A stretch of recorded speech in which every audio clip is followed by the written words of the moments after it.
Hello student, स्वागत है आपका आईसीटी वर्चुअल क्लासेस में। आज हम क्लास 9th का चैप्टर नंबर 15 के क्वेश्चन आंसर्स को यहाँ पे डिस्कस करेंगे, जिसका नाम है इम्प्रूवमेंट इन फूड रिसोर्सेज। इसमें ये जो चैप्टर है ये हमें बताता है कि जो फूड रिसोर्सेज है, यानी कि जहाँ से हमें भोजन प्राप्त हो रहा है उसमें हम किस प्रकार से इम्प्रूव कर सकें, यानी कि भोजन के उत्पादन में किस प्रकार से इम्प्रूवमेंट किया जा सकता है। इसमें हमने इस चैप्टर के बारे में पढ़ा था, तो आज हम क्वेश्चन आंसर्स को डिस्कस कर रहे हैं, जिससे कि आपको ये पता चलेगा कि आपको कितना आता है और क्वेश्चंस के द्वारा हम एक एक करके टॉपिक को यहाँ पे क्लियर करते चले जाएंगे। तो आइए स्टार्ट करते हैं।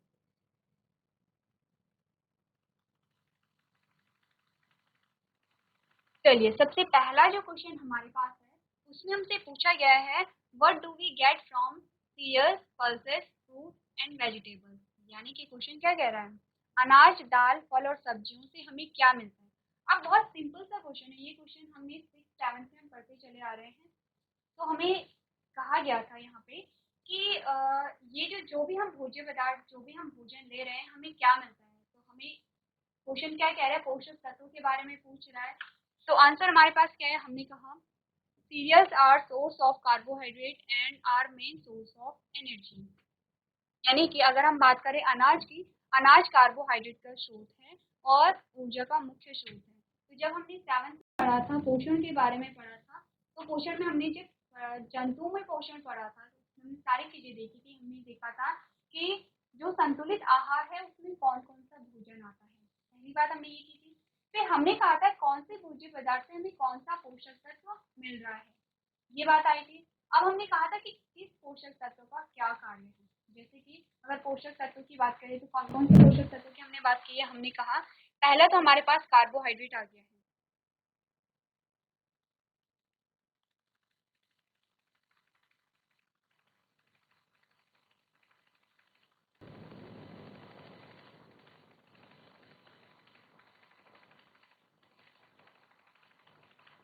कार्बोहाइड्रेट हो गया है, प्रोटीन हो गया है, वसा हो गया है,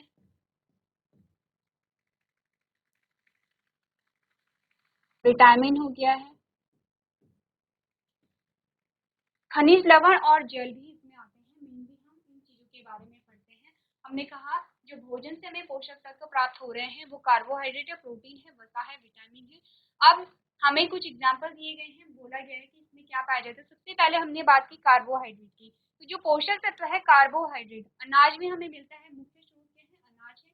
और सेकेंड हमसे कहा गया है कि इसका कार्य क्या बताया गया कि मुख्य जो ऊर्जा का स्रोत है वो है कार्बोहाइड्रेट। अब देखिए, आपने पढ़ा होगा कि जो व्यक्ति हैं वो अपने कार्य के अनुसार ही भोजन को ग्रहण करते हैं। जैसे अगर कोई शारीरिक रूप से ज्यादा श्रम वहाँ पे कर रहा है वो कार्बोहाइड्रेट को ज्यादा लेगा, और जो शारीरिक रूप से कार्य नहीं कर रहा है वो कार्बोहाइड्रेट को कम मात्रा में लेगा। ये बात हम इस प्रकार से भी देख सकते हैं कि अगर आपने कोई काम किया जिसमें कि क्या है, आपका जो पूरा शारीरिक श्रम लगा हो या फिर आपके मसल्स ने ज्यादा काम किया हो, तो हमें भूख ज्यादा लगती है, हम भोजन ज्यादा ग्रहण करते हैं।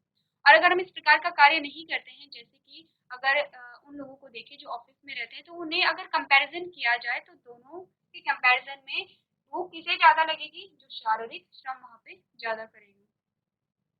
नेक्स्ट अब बात आती है पल्सेस की। Pulses provide protein for growth and development. देखिए, अब बात की जा रही है कि जो दालें होती हैं वो वृद्धि और विकास के लिए प्रोटीन प्रदान करती हैं। अब आपको याद रखना है क्योंकि बहुत सिंपल सा क्वेश्चन है, और मैंने जैसे कि आपको बताया है कि हम छोटे से पढ़ते चले आ रहे हैं कि प्रोटीन का स्रोत क्या है। तो क्या है, दालें हैं प्रोटीन का स्रोत। और क्या कार्य है प्रोटीन का, यहाँ पे वृद्धि और विकास के लिए इम्पोर्टेंट होती है। इस प्रकार से हमने कहा कि वृद्धि किस प्रकार से हो रही है, जब हमारे जो सेल है, जो कोशिका है, कोशिका का नंबर बढ़ रहा है तो वहाँ पे वृद्धि हो रही है। अब कोशिका का नंबर कब बढ़ेगा, जब वहाँ पे जो कोशिका में कोई भी पदार्थ है, चाहे वो साइटोप्लाज्म है या कोई अन्य चीजें हैं, जब उसका जो अमाउंट है वो डबल हो जाए, दुगना हो जाए। अब डबल हो गया, उसके लिए भी हमें एनर्जी चाहिए, उसके लिए भी प्रोटीन चाहिए, क्योंकि हमने क्या कहा था, देखिए अब यहाँ पे प्रोटीन वृद्धि में किस प्रकार से सहायता कर रहा है। हमने कहा था ये जो हमारी जो सेल है, तो सेल के जो बाहरी जो आवरण है उसे क्या कहते हैं, हम सेल मेम्ब्रेन कहते हैं, कोशिका झिल्ली कहते हैं। और हमने कहा था कि जो कोशिका जो सेल मेम्ब्रेन बनी हुई है वो प्रोटीन बाइलिपिड की बनी है, प्रोटीन बाइलिपिड की, या फॉस्फोबाइलिपिड हम जिसे कहते हैं, इस प्रकार से हमने देखा।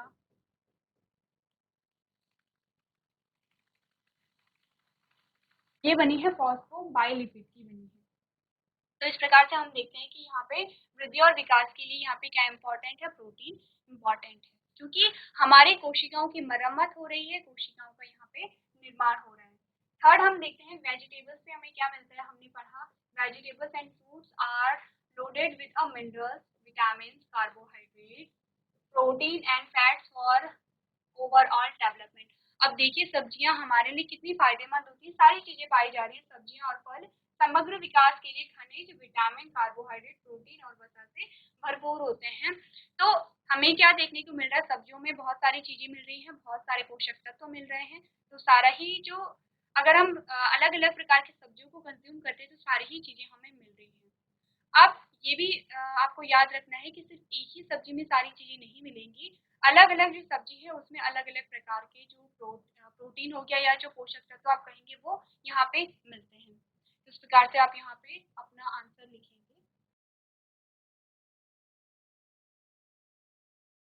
चलिए इसके बाद जो नेक्स्ट हमारे पास क्वेश्चन आया है उसमें हमसे पूछा गया है what are macronutrient and why are they called macronutrient, यानी कि जो स्थूल पोषक तत्व क्या होते हैं और इन्हें स्थूल पोषक तत्व क्यों कहते हैं। हमें बताना है macronutrients are the fundamental elements that are used by plant in more quantity, macronutrient needed by the plants are, यानी कि स्थूल पोषक तत्व वे मूलभूत तत्व हैं जिनका उपयोग पौधे के द्वारा अधिक मात्रा में यहाँ पे किया जा रहा है। नेक्स्ट हमने कहा macronutrient as the constituent of a protoplasm, यानी कि जो मैक्रोन्यूट्रिएंट होते हैं वो प्रोटोप्लाज्म के घटक होते हैं। अब हमें बताया जा रहा है कि जो मैक्रोन्यूट्रिएंट है क्यों प्लांट्स उन्हें अधिक मात्रा में कंज्यूम कर रहे हैं। सेकेंड बता रहा है हमें phosphorus, nitrogen and sulphur are present in protein, यानी कि प्रोटीन में फॉस्फोरस, नाइट्रोजन और सल्फर मौजूद होते हैं। नेक्स्ट बताया जा रहा है calcium exist in the cell wall, calcium कहाँ होता है, कोशिका भित्ति में मौजूद होता है। अब देखिए यहीं से एक और क्वेश्चन आपके पास आ सकता है जब आप बात करेंगे, हमने कहा कि जो कैल्शियम है मूवेबल और नॉन मूवेबल जब एलिमेंट की हम बात करेंगे, यानी कि वो एलिमेंट जो प्लांट में मूव करते हैं और वो एलिमेंट जो प्लांट में हमने देखा कि इस प्रकार से जो यहाँ पे मैक्रोन्यूट्रिएंट है उनका क्या क्या कार्य है। के बाद जो नेक्स्ट हमारे पास क्वेश्चन है वो हमसे पूछता है how do plant get nutrition, यानी कि पौधों को पोषक तत्व कैसे मिलते हैं। अब यहाँ पे बात आ रही है पौधों की, अगर यहाँ पे हम कहते हैं कि जो जंतु है, जंतुओं को या फिर जो मनुष्य है उन्हें पोषक तत्व कैसे मिलते हैं, हम कहेंगे कि एक संतुलित आहार के द्वारा यहाँ पे मनुष्य को जो पोषक तत्व है वो मिलते हैं। लेकिन अगर बात की जाए प्लांट की तो हमने कहा there are 16 basic essential nutrient required by a plant to growth, यानी कि पौधे को बढ़ने के लिए 16 बुनियादी आवश्यक पोषक तत्वों की आवश्यकता होती है। अब अगर बात की जाए एसेंशियल न्यूट्रिएंट क्या होते हैं, एसेंशियल जो न्यूट्रिएंट होते हैं वो इस प्रकार के न्यूट्रिएंट हैं कि जिनकी प्लांट को आवश्यकता होती है। अब कैसे हम डिसाइड करते हैं कि प्लांट को इन न्यूट्रिएंट की आवश्यकता है और बहुत ज़्यादा आवश्यकता है। हमने कहा ये जो पोषक तत्व हैं ये जो इनका जो कार्य है ये सिर्फ यही परफॉर्म कर सकें। जैसे कि अगर हम कहें कि यहाँ पे दो पोषक तत्व हमारे पास आते हैं ए और बी,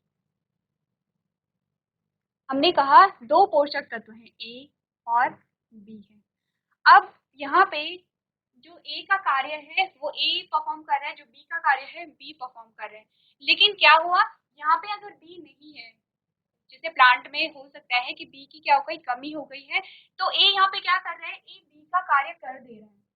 ए ने क्या किया, बी का भी कार्य कर लिया, क्योंकि बी यहाँ पे नहीं था इसलिए ए ने बी का कार्य कर लिया है।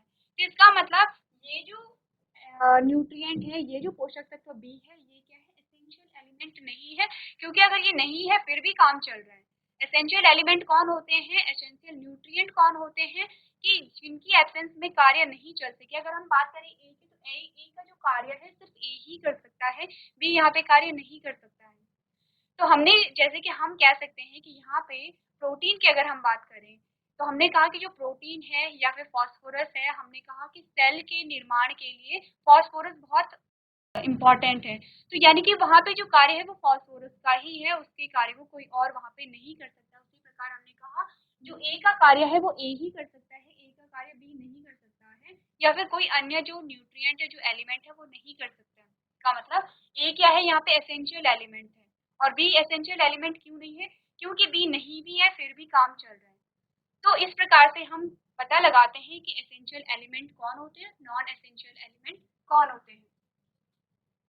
नेक्स्ट हमने बात की, अब यहाँ पे पहले तो हमें बताया जा रहा है कि कितने एसेंशियल एलिमेंट होते हैं, 16 एसेंशियल एलिमेंट होते हैं।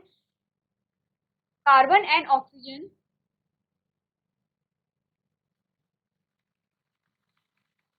carbon and oxygen are supplied by a water and the remaining nutrient are supplied through the soil। अब हमें बताया गया है जो एसेंशियल एलिमेंट है उनमें कार्बन भी आ गया है और ऑक्सीजन भी आ गया है, जो कि हमें पानी से ही मिल जा रहा है। पानी से मिला, जैसे कि कार्बन डाइऑक्साइड और जो ऑक्सीजन है, ऑक्सीजन हमें कहाँ से मिल गई है, पानी से मिल गई है हमें, यानी कि पेड़ पौधों को। जो कार्बन हमें जो प्लांट को मिला है वो कहाँ से मिला है, वातावरण से मिल गया है। और बाकी जो अन्य बचे जो भी एलिमेंट हैं वो मिट्टी से मिलते हैं पौधे को, और मिट्टी से जड़ के द्वारा वो अवशोषित हो जाते हैं, यानी कि ऑक्सीजन की आपूर्ति पानी से होती है और शेष पोषक तत्वों की आपूर्ति मिट्टी के माध्यम से होती है। इस प्रकार से हमने क्या देखा, हमें क्या पता चला कि जो पोषक तत्व जो पौधे ग्रहण करते हैं वो मेनली मिट्टी से करते हैं। तो इस प्रकार से हम अपना आंसर लिखेंगे। तो दोनों को आपको साथ साथ लेके चलना है। पोषक तत्वों की बात हो रही है तो आपको ध्यान रखना है कि जो मनुष्य अपना पोषक तत्व किस प्रकार से कंज्यूम कर रहे हैं, प्लांट्स अपना पोषक तत्व किस प्रकार से कंज्यूम कर रहे हैं। इसके बाद जो नेक्स्ट क्वेश्चन हमारे पास आता है उसमें हमसे कहा गया है compare the use of manure and fertilisers in maintaining soil fertility, यानी कि मिट्टी की उर्वरता को बनाए रखने में खाद और उर्वरकों के प्रयोग की तुलना कीजिए। क्या क्या हमें बताना है, जो मैन्योर होता है, खाद, फर्टिलाइजर, तो उर्वरक, तो दोनों में हमें डिफरेंस बताना है और बताना है कि मिट्टी की उर्वरकता को किस प्रकार से बनाए रखते हैं। सबसे पहले आपको पता होनी चाहिए कि उर्वरकता क्या होती है, यानी कि मिट्टी के में जो उपजाऊ, मिट्टी की जो उपजाऊ क्षमता होती है उसे ही हम उर्वरकता कहते हैं। उपजाऊ क्षमता से क्या मतलब है, आपने देखा कि दो खेत हमारे पास है, एक खेत में बहुत अच्छी फसल हो रही है और एक खेत में उतनी अच्छी फसल नहीं हो पा रही है। जैसे कि सेम हम ले लेते हैं, हमने कहा एक खेत हमारे पास ये है और एक खेत ये है, ए और बी करके लिख लेते हैं। अब हमने कहा ए में क्या है, जो पैदावार है वो कम पैदावार है, ए में क्या है, जो पैदावार है वो कम पैदावार है। अगर हम बी की बात करें, हमने कहा बी की जो पैदावार है वो बहुत अच्छी पैदावार है, बी में जो फसल हो रही है वो बहुत अच्छी हो रही है। इसका क्या मतलब है कि जो बी की जो मिट्टी है उसकी जो उपजाऊ क्षमता है वो अधिक है, और ए की जो मिट्टी है उसकी जो उपजाऊ क्षमता है वो कम है। उपजाऊ यानी कि फसल को उगाने की जो क्षमता है।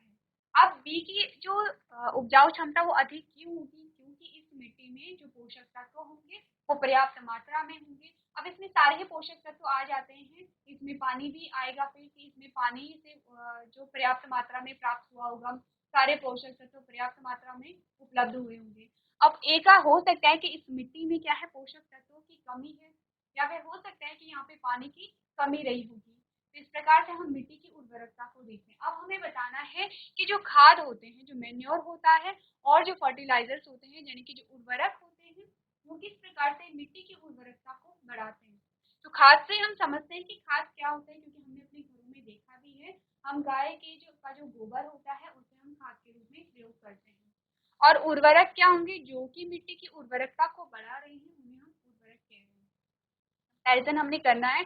सबसे पहले हम बात कर लेंगे यहाँ पे मैन्योर की। क्या होता है manure, manure improve soil quality with added a nutrient, यानी कि खाद अतिरिक्त पोषक तत्वों के साथ मिट्टी की गुणवत्ता में क्या करता है, सुधार करता है। अब खाद क्या कर रहा है, न्यूट्रिएंट को ऐड कर रहा है वहाँ पे। बेसिकली पूरा जो खेल है, पूरी जो बात है वो किसकी है, न्यूट्रिएंट की है, पोषक तत्वों की यहाँ पे आती है।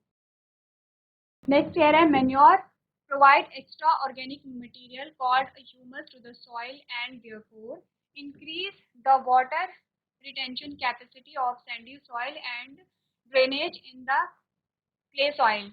यानी कि क्या हो रहा है यहाँ पे, जो खाद है मिट्टी की ह्यूमस नामक अतिरिक्त कार्बनिक पदार्थ प्रदान करते हैं। खाद क्या करेगा, वहाँ पे ह्यूमस को वहाँ पे प्रोवाइड करेगी। ह्यूमस क्या होगा, जैसे कि जो पत्ते होते हैं, सड़े गले पत्ते, जब जो पत्ते होते हैं वो सड़ गल के क्या बना लेते हैं, ह्यूमस बना लेते हैं।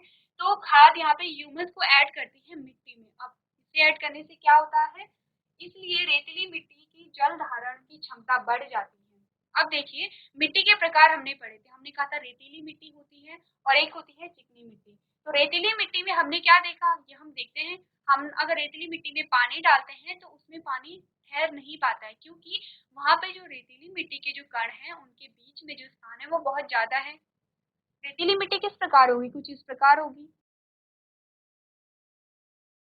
इसके जो कण होंगे कुछ इस प्रकार होंगे। अब यहाँ से अगर बीच से पानी आ रहा है तो वो इजिली क्या है, निकल जा रहा है। यहाँ से पानी आया, हमने कहा पानी हमने डाला, वो इजिली क्या कर रहा है, निकल जा रहा है। तो पानी यहाँ पे रुकेगा नहीं, तो यहाँ पे क्या है, फसल उग नहीं पाएगी। क्योंकि चाहे किसी प्लांट को कम पानी की आवश्यकता है, चाहे अधिक पानी की आवश्यकता है, लेकिन पानी की आवश्यकता है।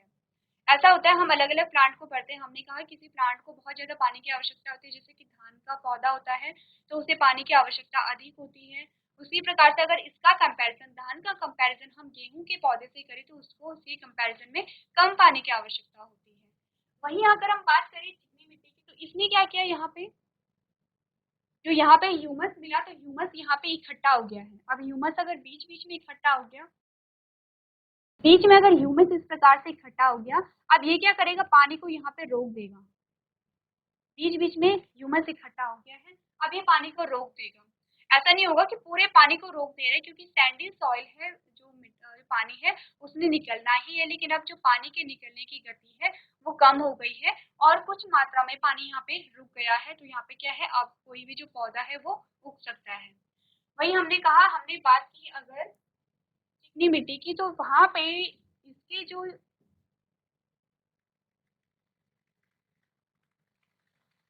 इसमें जो मिट्टी के जो मॉलिक्यूल होंगे बहुत चिपके हुए रहते हैं, और अगर यहाँ पे पानी डाला जाए तो पानी यहाँ से निकल नहीं पाता है, यानी जितना हम पानी डालेंगे वो वहीं रहता है। तो इस स्थिति में भी जो प्लांट है, जो पौधा है, वो उग नहीं पाता है। ह्यूमस ने यहाँ पे क्या किया, ह्यूमस ने क्या किया कि जो यहाँ पे जल निकासी है उसे बढ़ा दिया। किस प्रकार से बढ़ा दिया, अब यहाँ पे क्या थे, ये जो मिट्टी के कण थे वो एक दूसरे से बहुत चिपके हुए थे। अब यहाँ पे ह्यूमस इकट्ठा हो गया है, अब बीच बीच में जो ह्यूमस इकट्ठा हो गया है उससे क्या हुआ, अब ह्यूमस कैसा होता है, वो पानी को एब्जॉर्ब भी कर लेगा, वो पानी को निकाल भी लेगा। तो ह्यूमस ने क्या किया, पानी को एब्जॉर्ब कर लिया है, क्योंकि अब एब्जॉर्ब कर लिया है तो वो उसे निकाल भी लेगा। तो यहाँ से क्या होगा, पानी की निकासी भी हो रही है, क्योंकि बीच बीच में ह्यूमस आ गया है। अगर यहाँ पे सिर्फ चिकनी मिट्टी के ही मॉलिक्यूल रहते तो वो पानी को क्या कर दे रहे हैं, वहीं पे रोक दे रहे हैं, पानी वहां से निकल नहीं पा रहा है। ह्यूमस ने क्या किया, ह्यूमस में पानी आया और ह्यूमस से ही वो पानी निकल जा रहा है। तो अब क्या होगा, जो चिकनी मिट्टी है उसमें अधिक पानी नहीं रुकेगा, अधिक पानी नहीं रुकेगा, तो यहाँ पे जो प्लांट है, जो पौधा है, अब वो यहाँ पे ग्रो हो सकता है। नेक्स्ट हमने क्या देखा, मेन्योर रिड्यूस सॉइल इरोजन, यानी कि जो मिट्टी, जो खाद है वो मिट्टी के कटाव को कम करता है। और लास्ट जो पॉइंट कह रहा है वो है, they provide food for soil fertility bacteria which are helpful in growing crops, यानी कि जो खाद होती है वो मिट्टी के अनुकूल जीवाणु के लिए भोजन प्रदान करते हैं, जो फसल उगाने में सहायता करते हैं। अब जो यहाँ पे जो खाद है, खाद किसका भोजन बनती है, बैक्टीरिया का भोजन बनती है। अब बैक्टीरिया वो वाले बैक्टीरिया होते हैं कि जो कि मिट्टी के लिए लाभदायक होते हैं। आपने नाइट्रोजन साइकिल पढ़ी होगी, वहाँ पे बहुत सारे बैक्टीरिया के बारे में आपने पढ़ा होगा कि जो वहाँ पे बैक्टीरिया है वो नाइट्रोजन फिक्सेशन कर रहे हैं, क्योंकि हमने पढ़ा था कि नाइट्रोजन हमारे एटमॉस्फेयर में बहुत अधिक मात्रा में होती है, लेकिन प्लांट हो या एनिमल हो, वो जो नाइट्रोजन है उसे किस फॉर्म में कंज्यूम करते हैं। एनिमल तो इसे प्रोटीन की फॉर्म में कंज्यूम करेंगे, लेकिन प्लांट किस फॉर्म में करते हैं, NO2 या NO3 की फॉर्म में से कंज्यूम करते हैं, यानी कि नाइट्रेट और नाइट्राइट की फॉर्म में उसे कंज्यूम करेंगे। तो नाइट्रोजन को नाइट्रेट और नाइट्राइट की फॉर्म में कन्वर्ट करने के लिए यहाँ पे बहुत सारे बैक्टीरिया होते हैं। बैक्टीरिया क्या करते हैं, अब यहाँ पे जो नाइट्रोजन है उसे नाइट्रेट और नाइट्राइट की फॉर्म में कन्वर्ट करेंगे। अब ये नाइट्रोजन क्या होगा, प्लांट इसे एब्जॉर्ब करेगा और इसी नाइट्रोजन से अब यहाँ पे क्या होगा, अमाइनो एसिड का फॉर्मेशन होगा। अब अमाइनो एसिड के फॉर्मेशन से क्या होगा, वहाँ पे प्रोटीन का निर्माण होगा। इस प्रकार से प्लांट क्या करते हैं, प्रोटीन का फॉर्मेशन करेंगे और यहाँ पे फिर जो एनिमल है, जो जंतु हैं, वो प्लांट को कंज्यूम करके वहाँ पे प्रोटीन को कंज्यूम करते हैं। तो ये बात की हमने किसकी, मेन्योर की। हम बात करते हैं, तो हमने कहा the effects of fertilisers are, यानी कि उर्वरकों के क्या प्रभाव है, हम देख लेते हैं। Fertilisers make the soil become too dry, powdered and raise the rate of soil erosion, यानी कि जो उर्वरक है वो मिट्टी को बहुत अधिक शुष्क और चूर्ण बना देते हैं और मिट्टी के कटाव की दर को बढ़ा देते हैं। क्यों? अब ये डिफरेंस हमें क्यों देखने को मिले, क्योंकि जो खाद है, जो मेन्योर है, वो क्या था, नेचुरल खाद। हमने कहा कैसे बन रही है, अगर हम देखें, हमने कहा गाय का गोबर वहाँ पे यूज हो रहा है। हमने कहा कि वहाँ पे ह्यूमस भी यूज हो रहा है, जैसे कि जो पत्ते होते हैं, सड़े गले पत्ते वहाँ पे यूज हो रहे हैं और उन्हें क्या कर रहे हैं, वो डिकम्पोज हो रहे हैं डिकम्पोजरों के द्वारा। अब डिकम्पोजर्स कौन होंगे, सूक्ष्म जीव होंगे। सूक्ष्म जीवों में बैक्टीरिया भी आता है। बैक्टीरिया में वो बैक्टीरिया भी आएगा कि जो प्लांट के लिए लाभदायक होता है, यानी कि बैक्टीरिया को भोजन मिल रहा है। जब वो अपघटन करेगा तो उसे क्या मिल रहा है, भोजन वहाँ से मिल रहा है। लेकिन अगर हम बात करें फर्टिलाइजर्स की, तो फर्टिलाइजर्स में कुछ ऐसा नहीं होता है। नेक्स्ट हमने कहा the organic matter decrease by decreasing the porosity of a soil, hence the plant roots do not get पदार्थ घटते हैं, इसीलिए पौधे की जड़ों को ठीक से ऑक्सीजन नहीं मिलती है। ये बात क्लियर है।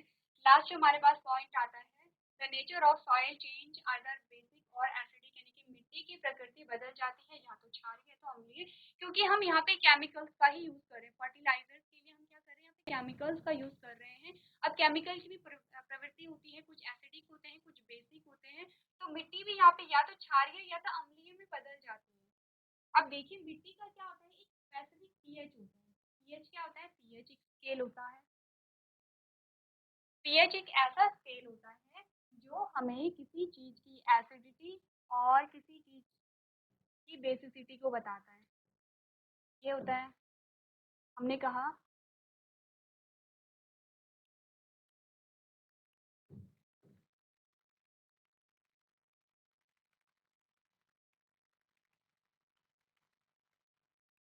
1 से 14 तक एक स्केल होती है जिसमें नंबरिंग होती है 1 से 14 तक। तो 1 से 7 तक की जो नंबरिंग होती है वो बताती है अम्लीयता को, यानी कि एसिडिटी को। और 8 से 14 तक की जो नंबरिंग होती है वो बताती है क्षारीय गुण को, यानी कि अब ये भी है कि जो बीच का जो पोर्शन है जहाँ पे 7 है वो न्यूट्रल, यानी कि उदासीन स्थिति को बताता है। मिट्टी का ये क्या होता है, फिक्स पीएच होता है। अलग अलग मिट्टी का पीएच अलग अलग हो सकता है, वो डिपेंड करता है कि किस रीजन की मिट्टी है, यानी कि अलग अलग जो स्थान होंगे वहाँ पे पीएच अलग अलग हो सकता है उसकी रिक्वायरमेंट के अकॉर्डिंग।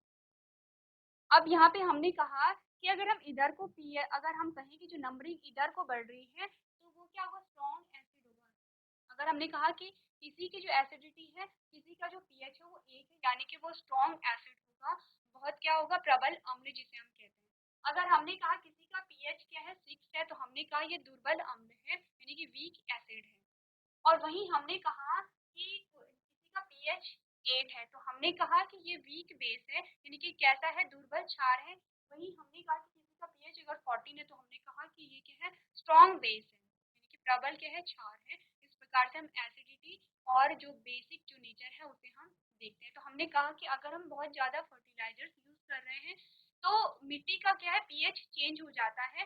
उसका जो नॉर्मल पीएच है उससे क्या होगा, वो फ्लक्चुएट कर जाएगा, या तो वो क्षारीय बन रहा है या तो वो अम्लीय बन रहा है। अब हो सकता है कि वो पहले से थोड़ा अम्लीय रहा हो सकता है कि उसका पीएच 6 रहा हो। किसी मिट्टी का, ये एग्जांपल के लिए हम कह रहे हैं, हमने कहा हो सकता है किसी मिट्टी का पीएच 6 रहा हो, अब उसका पीएच 5 और अगर 4 हो जाए तो क्या होगा, इसकी एसिडिटी बढ़ जाएगी। इसका मतलब कि जो मिट्टी का जो गुण है उसमें परिवर्तन आ गए हैं। हो सकता है कि ये बेस क्षारीय रहा हो, अब क्षारीय में हो सकता है कि 11 है, अब इसमें क्या हो गया, 10 हो गया या 12 हो गया। इसका मतलब चेंज हो रहे हैं यहाँ पे। तो हमने क्या देखा, हमने कहा, हमने यहाँ पे कंपेयर करके अगर हम देखें तो हम कहेंगे कि खाद यहाँ पे ज्यादा बेनिफिशियल होती है और खाद के यहाँ पे कोई नुकसान नहीं होता है। इस प्रकार से आप यहाँ पे क्या करेंगे, अपना आंसर।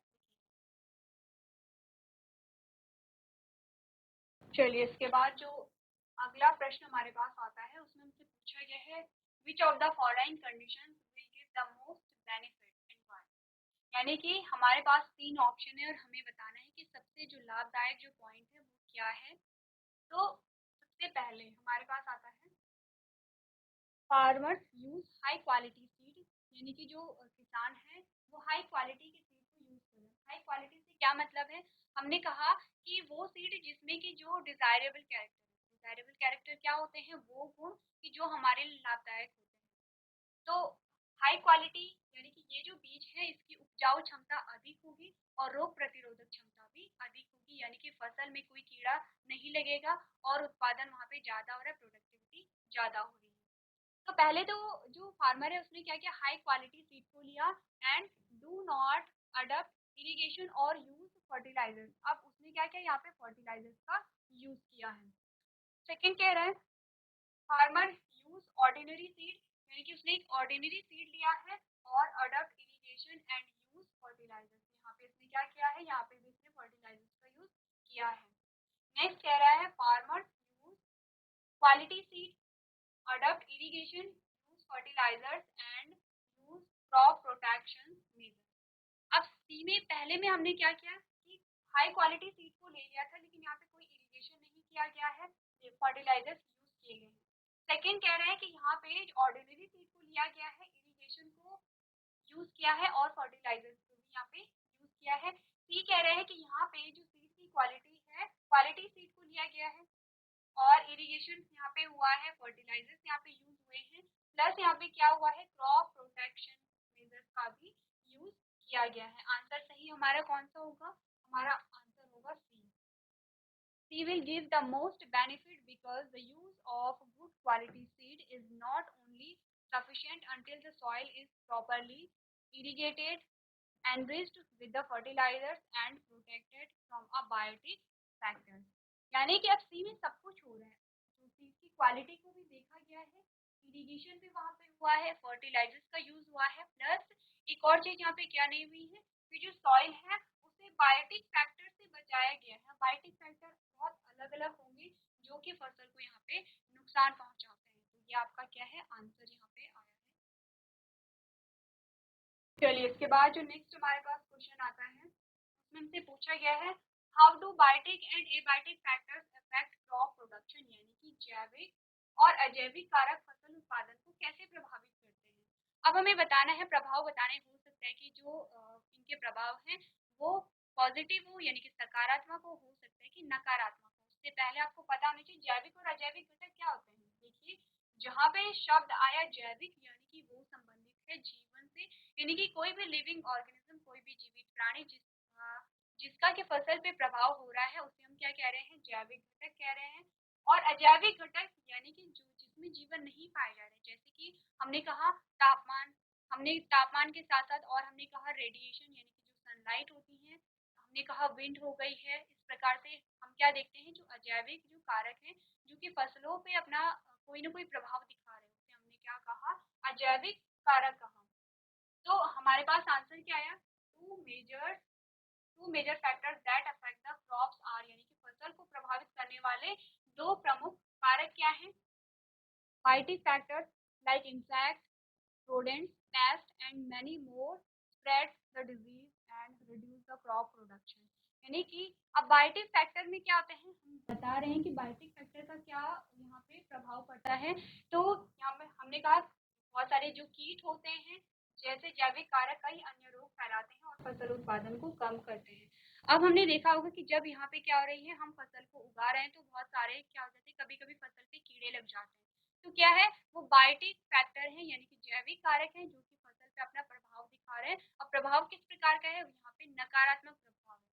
अगर हम एबायोटिक फैक्टर की बात करें तो हमने कहा abiotic factor like humidity, temperature, moisture, wind, rain, flood and many more destroy crops raise.